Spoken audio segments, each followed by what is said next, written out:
Vanguard!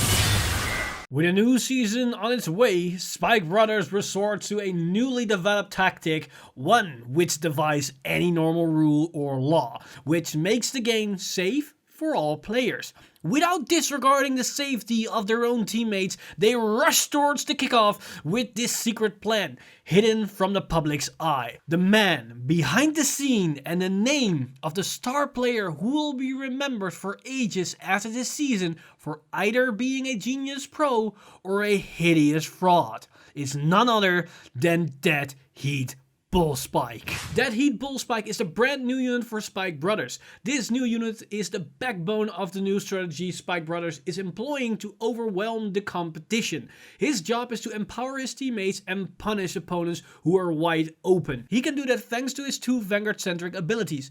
His first ability allows him to empower their teammates once they start attacking. Once a unit, including himself, starts attacking, you may pay a Soulblast to move all your force markers beneath that unit. This allows you to give any unit a tremendous increase of power with multiple force 1 markers, or give every attack an extra critical with force 2. His second ability gives every unit that is empowered by a force marker a did not hit ability. When an attack empowered by a force marker does not hit, you get to draw a card and retire a rearguard for free. This effect can only be applied once a turn. Deadheat Bullspike allows you to reuse force markers to get the maximum value out of each and every single unit. Use him in combination with force 2 to unleash a barrage of attacks with natural 2 crits, so they are forced to guard early as you get more benefits from his second ability. You can also combine it with force 1 if you know the game will go on for a while longer, as you can stack up force markers to overwhelm your opponent with immense numbers for each and every single attack. Just like every team sport, this isn't a one-man job, and we got a whole selection of crazy support teammates for Deadheat Bullspike. First off, we have his right-hand man, the ranged Thaddeus. Thaddeus can also move markers, only in his case he can move them to himself, but his value lies in his on hit ability, as that allows him to retire a unit onto the field for free. But the fun thing about this ability is that it also works against rearguards, so if we slam into a rearguard, we get to remove a second unit instead of only the attacked unit. This is a great way to destroy your opponent's field without wasting resources. Another thing is that this card has an on-hit ability, but Bullspikes gives it a did not hit ability. So if you have both units, then no matter what happens, you get to at least retire a unit if you attack with Thaddeus. When we follow their formation, we end up at Snapper Devil. This is your typical mechanic grade 1 card, as well as going second right target. The only difference is that this card can move the markers to the unit that is being boosted. This makes it a bit more versatile than Thaddeus. The main thing about this card, and that's also includes Thaddeus, is the fact that they cause Counterblast instead of a Soul Blast. By having the same or similar skill but with a different cost and more units means you can use the mechanic on a more consistent basis and you can have a better grip on your resources. When we stay at the grade 1 lineup, we can find Offensive Punter in their correct lineup. This is another ideal right target, but instead of going second, this is the ideal going first right target, as it recalls itself when rode upon, so you can start getting value the following turn. His second ability is where the value really lies, as he can turn itself into a 10k booster and put himself on the bottom of the deck for a draw, for the cost of a single Soul Blast. The cycle is great for consistency purposes, but the power is where it's at. Turning into a 10k booster is a pretty big thing, as you can make a solid beater against a force grade 2, but you can also empower your columns so they can beat over defensive triggers, meaning your early game pressure will skyrocket through the roof, especially if you can combine him with the following card. Power Back Ronaldo is an insane field building card.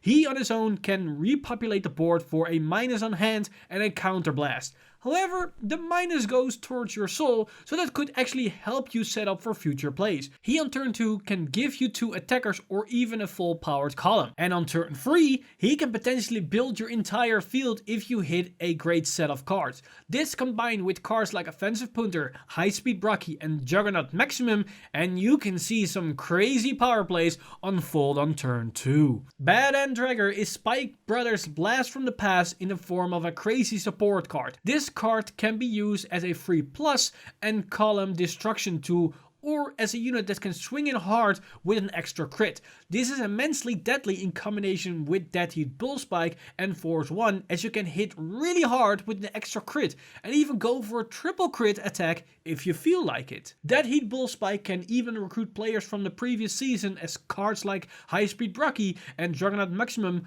work perfectly with him, as not only do they become great beaters, but because they have a natural high powered attack means they combine well with Force 2. Also, the fact they go towards the soul will help you fuel for Deadheat's own skill. Deadheat's tactics are fast, furious, but most importantly, deadly. This means they consume a lot of resources. We have multiple Soul Blasts and Counter Blast a turn to keep moving the markers around. Luckily, this means in the early game we won't spend much resources besides the occasionally offensive punter and powerback Ronaldo. But all in all, we need to be careful with our finite resources, especially Counter Blast. We can combat this a bit with older cards that go towards the soul, as we even have a counter charge card if we are desperate for more, but mainly aren't all to recommend to use as they have a lot of drawbacks. Your trigger lineup won't be a super revolutionary. You can hold on to the 8 crit 4 heals 4 draws, but you can also lean towards the more aggressive 12 crit variant, as you can have natural draws built into the deck with also superior calling and free drawing from Bullspike. As seen as the deck has an aggressive nature, you can run less than 4 PGs to still be safe from certain threats. Deadheat Bullspike can make great use of both types of imaginary gift markers. By stacking up Force 1, you can make insane numbers for all 3 lanes, even if you use triggers to attack with. But Force 2 can put your opponent at a kill range pretty early on, as you can give all your units an extra critical even if you only ridden once. Decide which is better for you depending on damage count, type of units you can use, and if you can keep rewriting. Now that we have the basic understanding how to use this new VR, let's take a look at how the different builds might look like. And we start off with an easy one. This one is one that we can build straight out of the box. This is a very straightforward list. We have Deadheat, Thaddeus and Snapper Devil to make use of the new mechanic. Thaddeus and Snapper Devil are also on the lower card count because of the limited counterblast. Besides these cards, we have Badass Dragger, Powerback Ronaldo and Offensive Punter for the general pressure. The only new phases are Provoke Needle and Elevation Whiteout. Both these units have the same skill and are just a generic beat stick to hit your opponent with. This deck is as basic as they come. You want to use Powerback Ronaldo and Offensive Punter in the early game to rank up damage quickly to go into a Deadheat Bullspike turn that seals the deal. If you want to preserve your resources for later, you can use Thaddeus to ram into rearguards to clear the field, or even combine him with Deadheat to always retire units from the board to slowly whittle down their cards. Late game, we can use Offensive Punter together with Badass Dragger to generate a 28k column with 2 criticals without force markers. So that could be 3 crits or an even higher number. This is as basic as a build can be, and it's good to start, but it lacks inconsistency and has a big resource issue. So let's see how a build looks when we combine it with the old support and try to fix these issues. This build has the same core cards. The only card that dropped is Thaddeus, as with this build we want to go for a full aggro playstyle. So with that, we can see the inclusion of High Speed Brocky over Provoke Needle, because Brocky fixes the soul issue a bit and its ability is live on turn 2. We also see the include of Spike Bouncer. We have him together with Ronaldo at 4 because we want our grade 2 and first grade 3 turns to be as explosive as it can be. So we need at least 1 copy of these cards in our hand, so to increase the chance we run both at 4.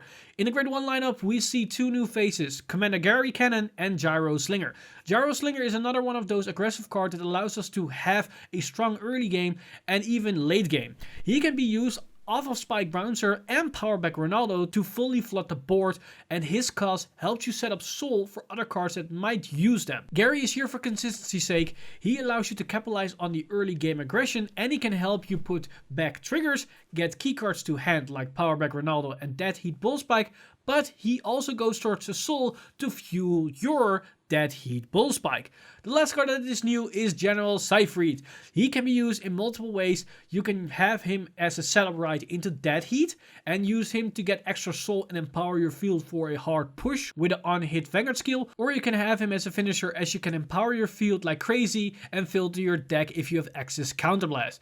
This build wants to use Spike Bouncer, Ronaldo and even Gyro Slinger to set up strong early game when possible. And to capitalize on this, we have Offensive Punter that makes great numbers and Gary's on hit to set off for the following turns. And depending on your early game, you can go into Deadheat, Cypherite and even Battledragger as each fulfills its own roles. Also, which marker you choose is also depending on many factors, so try to play test as you go. The last build I want to highlight is one that focuses on Deadheat Soulblast skill and to abuse that as much as possible. So mainly, how can we use it at all times? This is something we can accomplish with the following build. This deck doesn't introduce us to new units, but we do see a different mix of cards, as we have the basic support and the old Braki and Maximum. But we also see Commander Gary Cannon in this list. This build takes advantage of the different cards that put cards into the soul, either by cost or effect. This way, even though we put out pressure, we fuel the cost for Deadheat Bullspike. Of course, we can't keep this up forever. This is why we include Snapper Devil and Thaddeus in the list to have an alternate way of paying the cost. This build has the early aggression with Ronaldo, Braki, Maximum, Offensive Punter and Gary, but also the late game options thanks to Deadheat Bullspike, Thaddeus and Snapper Devil. Deadheat Bullspikes opens up all kinds of nasty tactics. Might this be in early OTK turns with his abuse of Force 2 or just sheer overwhelming might with Force 1? It doesn't stop there, of course, as he can combine his strength with other cards to do all kinds of crazy plays like Field Destruction with Thaddeus or turning costs in resources with Powerback Ronaldo or Gyro Slinger. This card opens up infinite options, but with infinite options comes the issue of resources, as this deck can use them all in one go if you're not careful enough to pace yourself. The whistle has just blown for halftime, and so far nobody has caught on their nasty tricks. But this is just the beginning of everything.